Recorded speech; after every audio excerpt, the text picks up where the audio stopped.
A slight change of plan. These boys have been so pushy with the ladies that we have created the Bachelor Pad. Filling up their fresh water. They're going to have food. This little house. Got the netting on the roof. Netting around the bottom, so they should still be secure. I think, we're going to keep on looking for hens because we were hoping for 4 little hens. We got 2 roosters and 2 hens. And that ratio just doesn't mix. I tried just moving one of the roosters in with the big hens. And the big hens were like, "Get away from me, you young thug," and chased him around and beat him up. So I didn't want to risk him getting hurt because he's really nice. These are both super nice roosters to people. They're not at all pushy. They're just, meek with humans. But they were just getting a little carried away with the girls. And my 2 original Silkies, the Pokey mix, are like half these guys' size. So they're going to live here now on their own in the bachelor quarters until they can find a permanent home with someone who wants to raise Silkies. So, Bachelor Pad it is, gentlemen. When I separated them, the girls didn't care at all, and the little dude in the front was super anxious and wanted to get to his buddy. So they actually get along quite well usually. And I think it'll work out. I think they can hang out here till we find them a home where someone is looking to raise Silkies. So yeah, you can see that these guys do not care the least little bit that the guys got the boot. They are not looking for them. They're just eating. And seriously, the 2 little ones in the front, the Silkie Bantam and the Polish Silkie Bantam mix, they are minute. The 2 girls in the back are still smaller than the roosters, but it was too much of a size difference, and 1 rooster would have been fine, but 2 was not. So, and these guys are back to being happy without those interloper gentlemen as well. I mean, these guys, they didn't attack him, but the Silkies, they were taking him down. So when I rescued him from them,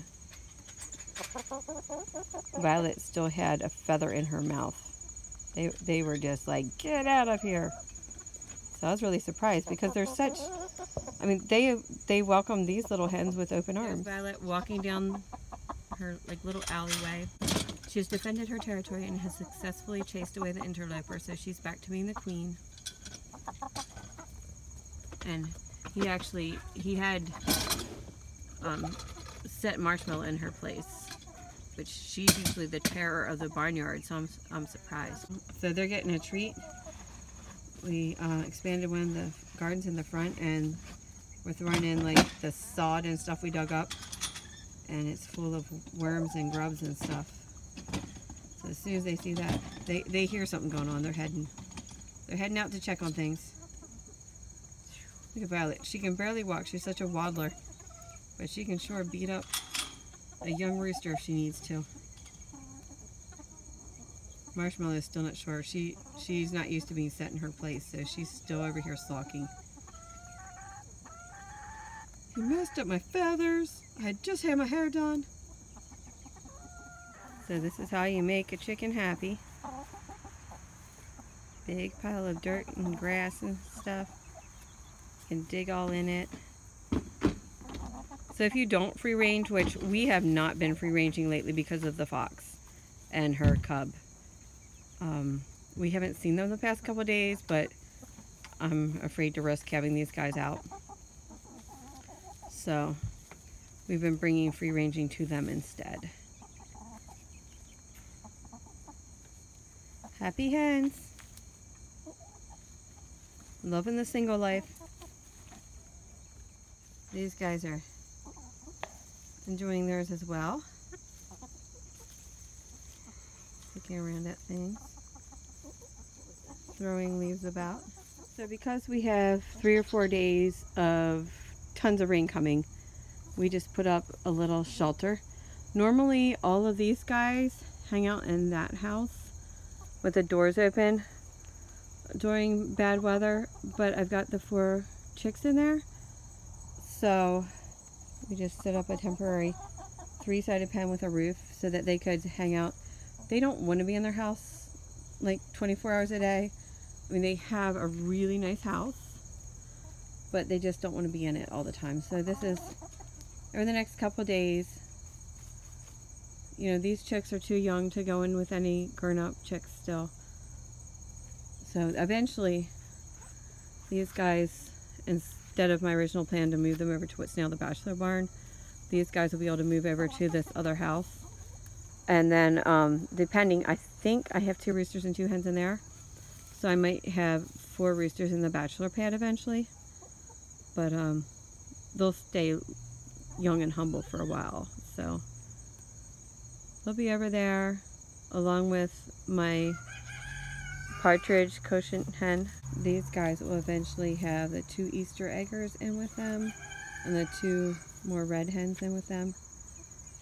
And eventually I'll probably, I don't know if I'll keep any of the roosters at all. So I think Dot is angry because it is starting to rain. Dot is unhappy about the rain. She does not like rain.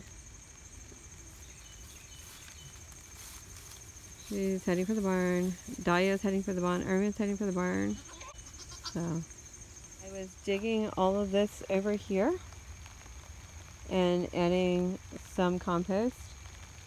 So I had ranunculus in there, very pretty, but they took up a lot of space, and then when they're done blooming, there's nothing, and some of them are rotting because it's a little damp in this spot.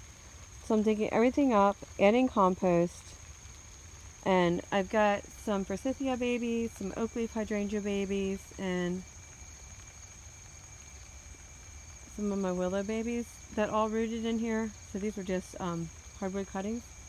So since this is a good spot for rooting cuttings, I'm going to dig all this over, add some compost, and put in more cuttings. And the ranunculus will move. They don't need to be planted until like October or November anyway. But unfortunately, and so you can see that these zinnias have toppled over. They had a really bad case of powdery mildew. And I thought it was just me, but then when I was talking to other people, everyone who bought these particular zinnias, it's a very fancy variety that did terrible this year, by the way. Everyone who bought these had the same exact problem.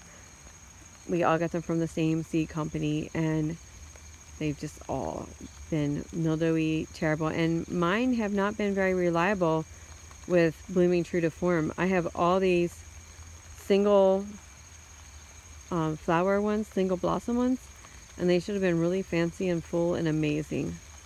So they were kind of expensive. That's like $9 worth of seeds. So I was pretty bummed, but oh well.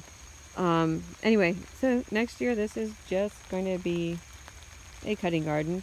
And now I'm being rained out, so I'll actually probably finish the project another day.